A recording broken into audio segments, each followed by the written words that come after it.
lovelies, welcome back to my YouTube channel. I am sorry if I am not loud enough, but my son is sleeping in the next room, so I'm just trying to not wake him up because I need him to nap a little bit longer. If it's your first time stopping by, welcome. If you haven't subscribed to my YouTube channel, kindly do so. It would mean the world to me. So today's video is one of my most requested videos ever on Instagram and just personally. So I have decided to do this video so that I can, get it done with and move on to other projects that I already have. But I just feel it would be fair to post this video to help others who've been really coming to me, and I've really tried to give them the information that they need. But I feel like it's not easy when like 10 people come to you and they ask you the same question and you have to like write it and send it to them. It's just a lot of work, and like as a new mom I don't have a lot of time on my hands, so I decided to do this video. A lot of people ask me, can you please connect me with some type of work in Europe, help me come to Europe, send me an invite, how did you move to Europe? And yeah, so I'm going to clear the air today. And if you're interested, if you'd like to move to Europe, and first thing I'm going to say, you don't need a degree. You who don't know, I moved to Europe a couple of years ago. I was basically a child when I moved to Europe. That was in 2015, early 2015, and I have lived in Europe, in Denmark, in Belgium, and on and off, visiting France. That's where my husband is from, and now I live in Switzerland. I came to Europe as an au pair. So a lot of you might not know what an au pair is, but an au pair is generally a young lady or a young woman, and also we nowadays have male au pairs. So it's a young lady or a young man who moves in with a host family in a foreign country, and he or she helps the family with childcare, a bit of housework, and in return he or she will get free lodging, free food, and a bit of pocket money. And during this period you get to learn about your host's culture. So you learn the culture, they help you integrate into their culture, and it's just such an easy and fun way if you fall into the right kind of family. It is one of the easiest things you can do to move to Europe if you really want it. I'm going to let you guys know. I'm sorry, my lighting is very weird because today the weather is different. Yesterday was very hot and sunny, and today it's a bit cloudy. Sometimes it's sunny, sometimes it's cloudy, so sorry about that.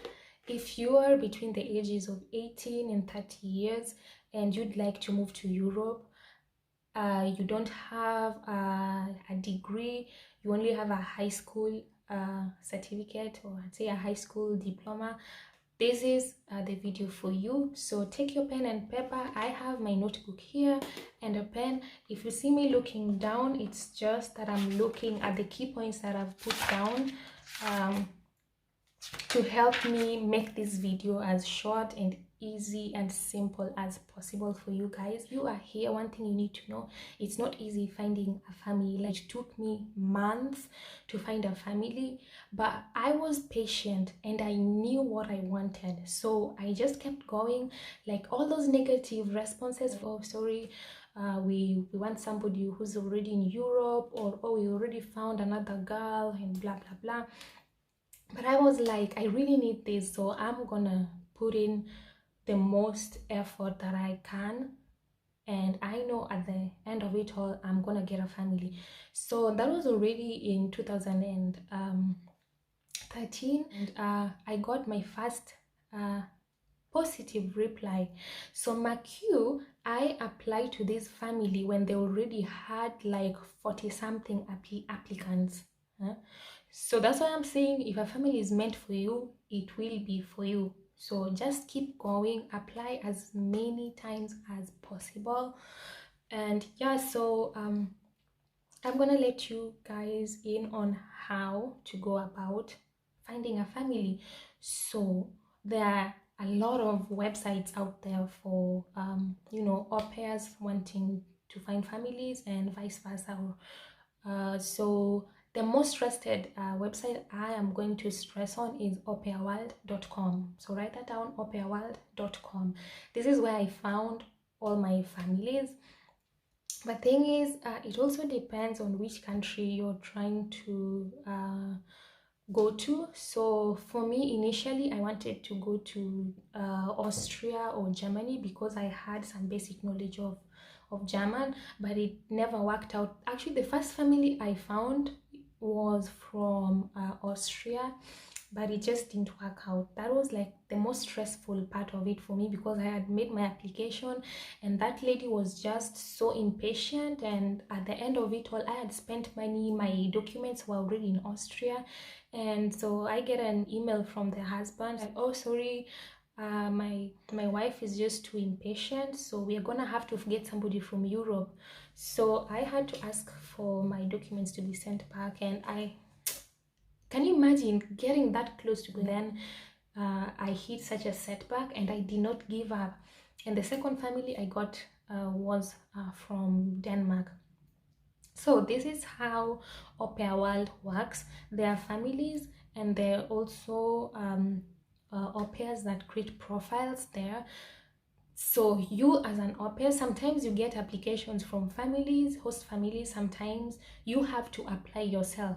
But can you imagine, there's so many, there are thousands of girls and boys who would like to move to different countries.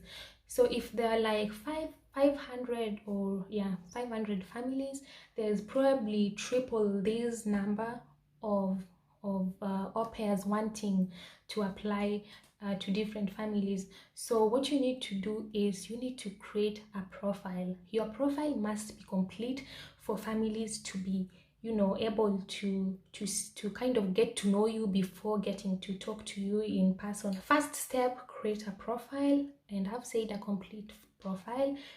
There is a place, I'm actually going to check on my other phone and just let you guys know quickly how to do this. Go on aupairworld.com and they'll just ask you, so there's a place you have to click to fill in your information and then create your profile. So on your profile, as I've said, there are thousands of people also trying to find families. So you need to make your profile as interesting as possible. Like, your profile needs to stand out. But while making your profile stand out, you should not make yourself look too desperate, because host families don't like people who are too desperate. So you can add there that you are you've worked with children, you have experience in that sector. You can put, for example, you've taken care of your nieces or nephews or your neighbors' kids, or you volunteered in orphanages, and maybe like just in schools or in kindergartens. Have a certificate or a first aid certificate, because nobody wants somebody who's inexperienced to take care of their babies or their children. So yes, another thing is you need to show them that you're motivated to do this type of work, and like you're self-driven. It's basically like you're applying for a job, and you tell them your interest, and just all families like somebody who's fun. Also, there's a part where they ask you why you like to be an au pair. So basically here, if I'm not wrong, I just say that I would like to be an au pair because I have a great passion for working with kids, and I would also love to travel and experience different culture, and at the same time share my culture with my future host family. So that's about it. So when once you're done with all these part of creating your profile and filling in things about you and your expectations, you need to start applying to get families. Just don't sit there waiting to be contacted by families. Chances are very slim. On Opera, when you click the message button, they always have this automatic message that you can send. But when you send this automatic message, it just shows that you're not putting in any effort. Like, you could have said, "Hi, my name is so and so. I have gone through your profile. Your family seems to be very nice, and you have beautiful kids, and they seem fun, and blah blah blah. And I see myself being your future next au pair, and blah blah blah." Show some interest, and yeah, just throw one or two things that you've picked from their profile. This shows that you've actually gone through their profile and read through it. So that's why I advise you, write a personal message, not the automatic message that Opera World puts there for you. This gives you more chances of getting positive replies from families. So that's very important. For you to be an au pair, you need to know that there are qualifications. So one of them, I had mentioned that you must be 18 to 30 years of age. They also say that you must be childless, like you've never had kids. But how will they know if you don't tell them? You don't have to tell them everything if you want to go to Europe, okay? So another thing is that you must have not been given or issued a permit for this particular country that you'd like to travel to. So I'm gonna say maybe Denmark or Sweden or Norway or Belgium. And you must, depending on the country, again, you must have a proficient knowledge of English or French or German, but I'm gonna talk to you guys. So this basically, let me just say that I was an au pair in Denmark and Belgium. So for now, I'm gonna talk about these two countries because I know more about them. But in general, the Scandinavian countries, actually, they don't differ that much from each other. So the rules that apply to Denmark kind of also applies to Norway, Sweden, and I don't know much about Finland, so I'm not going to mention anything about it. But yes, so say 18 to 30 years of age, proficient knowledge of English, because most families, they actually want their kids to learn English from the au pair. At least 16 years of education, so that goes up to the high school level. You are interested in learning about the host country culture, yes, or the host family's culture. You must not speak the same language as your host family. So I say this, if I don't know if this has changed, but back then they'd say, like, if you are Kenyan, you cannot be an au pair to a Kenyan family in Denmark. I don't know, but that was the rule back then. Let me know in the comment section if this has changed. Once you, let's say you've created your profile, you've sent out your applications, send as many applications as possible. Do not give up just because you've gotten 10 negative replies. Keep going, keep sending them. You will get your family. I know your family is out there. Just send as many as possible. Okay, wake up in the morning. Au Pair World always sends you an email with a list of new families that have registered on Au Pair World, and they send this very early in the morning. I think maybe it's because of the time difference, so make sure to be one of the first people to send applications to these families. I remember waking up at like 4 a.m. in the morning just to check my email to see if they've sent me an email, and I would apply at that time in the morning. Can you imagine? Yeah, so please do that as well. So let's say you've gotten a positive reply from the family. What next? So the next step would be to set a Skype date, or if they want to call on WhatsApp. Now WhatsApp has video calls. Back then in 2014, 2015, WhatsApp did not have video calls, so I had to have a Skype account and Skype with the family, and just be open to them telling you to Skype in the evenings when they're back from work. What to expect during the call: the family will probably ask you all these questions that you put on your profile, so make sure if you added a bit of seasoning on your profile, make sure you remember that you wrote whatever you wrote. Say that you had kind of volunteered in an orphanage. They might ask for a reference, somebody to talk to and see that you had worked there. So if it was just a seasoning, make sure you have somebody to cover your ass up. Also during this call, they'll ask you if you've ever stayed away from home and how you'll deal with this, because like if it's your first time moving away from your family, they might be worried that you'll be homesick and you will not do or like take care of their kids like they would want you to. So just tell them, yeah, I've been living 6 hours or 10 hours in a different city from my family and I rarely see them and stuff like that. Just tell them that, yeah, you're capable of being away from your family and you know what you want and so on. Also, prepare questions for your host family, and this is very, very important. That call is not only for them to ask you questions, it's for you guys to also talk and get to know each other more.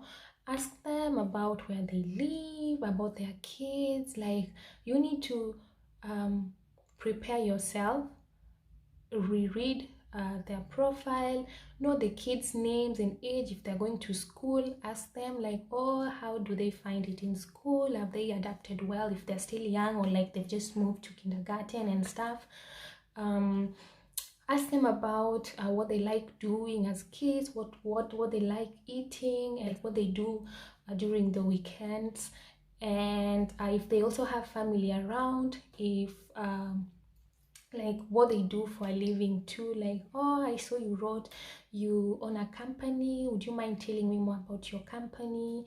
And yeah, like it kind of makes the family feel comfortable and just reassured that this is somebody who's actually showed honest interest in our family. And yeah, so these are tips. I hope you're writing them down because I want you to come to Europe, okay?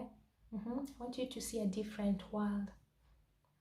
I hope you guys will get like good families because I have just seen so much, a lot of people going through hell in these Arabic countries, and it just saddens me because I know sad things will never happen in Europe. I know like there are bad people everywhere, but in Europe there's set rules, and like au pairs are very protected. They're not gonna let somebody put you down or overwork you and stuff. But I had a bad experience actually with this family in Denmark, but I am thankful that there is a huge set organization that fights for au pair and domestic workers in Denmark. So yeah, if you're moving to Denmark, if you want a family, I would actually very, very, very much recommend Denmark for you because it is a beautiful country,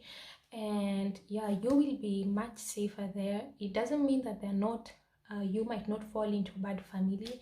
Like I have had so many bad stories from au pairs, but it doesn't happen that much. And even if it happens, you have the one thing people need to know is that you as an au pair, you have a contract, and this contract really protects you, should protect you, and you need to take it upon yourself to just, you know, stand your ground, stick to your contract. You really don't have to stick to it that much that even when they ask you, oh, can you hold a baby, I need to run to the toilet, you're like, no, I'm not gonna do that. No, that's not it. I would also like to let you guys know that you have the right to change your host family. Like, it doesn't matter how long you've been in their house, be it 2 days or 1 day. Like, if you just feel it's not the right fit for you, if you've seen some red flags, don't wait for the second, third, fourth, or fifth red flag. Like, if it's something that really bothers you or makes you feel uncomfortable, you can at least try and talk to them. But if they don't change, girl, start looking for another family. Changing a family is not difficult. Actually, once you're there, you can easily change families because there are so many families looking for au pairs. So you can easily just go on, or go online, go on Facebook or back to Au Pair World, update your profile that you're already in, you know, a particular country, and you're looking to change host families. You will get a lot of responses. And yes, so just make sure that you have a fallback plan, because I know some host families, when you tell them that you're leaving, they can be a bit cruel and even throw you out. So what I did was I looked for a family. I like, this was after I had had a lot of conversations with them, but they just felt like they could do whatever they wanted and make decisions without involving me and not putting me into consideration. So I got a family. We met a couple of times. I went over to their place. I met the kids. They were so lovely.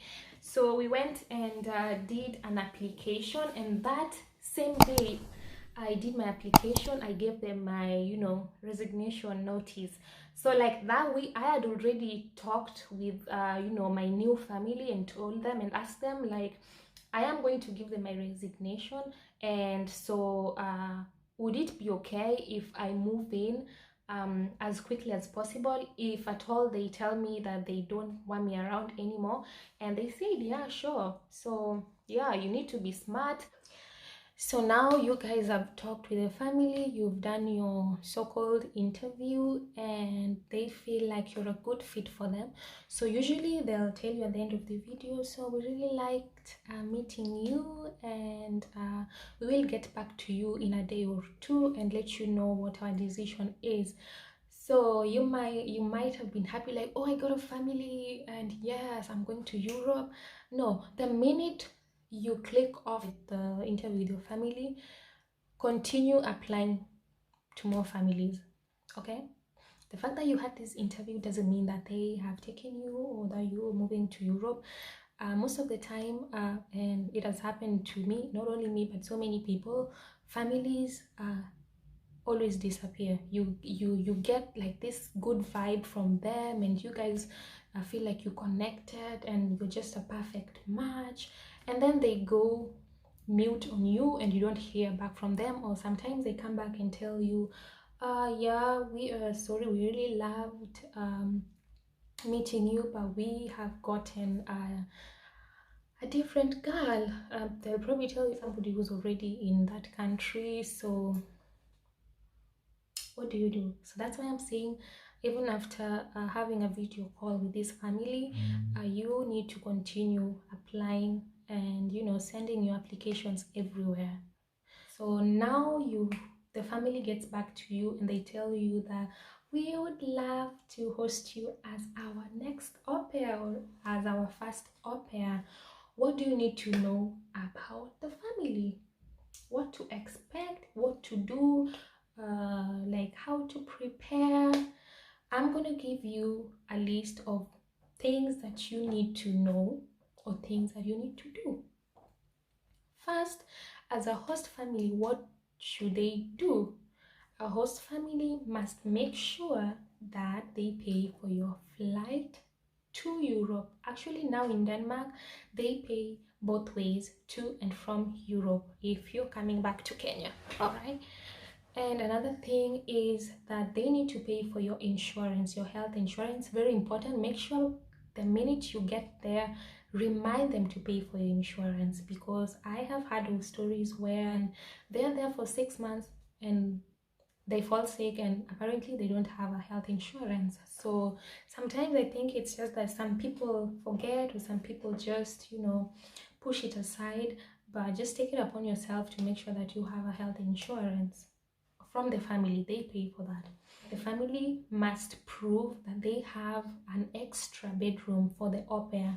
Yeah, so this bedroom must be only for you, not to be shared by a child, somebody else, like from the family. And they should not be telling you every time they have a guest, like, oh, do you mind sleeping on the couch? Are we having a guest over? That is not allowed. That should be a red flag if that happens to you when you're already living with them. So another thing they need to do is sign a contract. You both need to sign a contract once you've found a family. They will fill their part of the application form. So Denmark has a specific au pair contract. You need to read this, and the good thing is they have it both in Danish and English. So if you don't speak Danish, you are sorted, because they will send you both. You will sign your part, the family will sign their part. They will also fill, there's a huge form that you need to fill. They'll fill it, and they'll also send you your part to fill and then sign it. There's also a fee that the family pays to the immigration office, or is it like the labor office? Yeah, sorry, to the labor office. So you have nothing to pay there. So when it comes to visa, the visa fee, you will pay for it yourself, unless you find a good family that offers to pay that for you as well. So just be open with the family, talk to them, and if you're not in a position to afford the visa fee, just talk to them and explain yourself. Like, they are humans, they are not gods.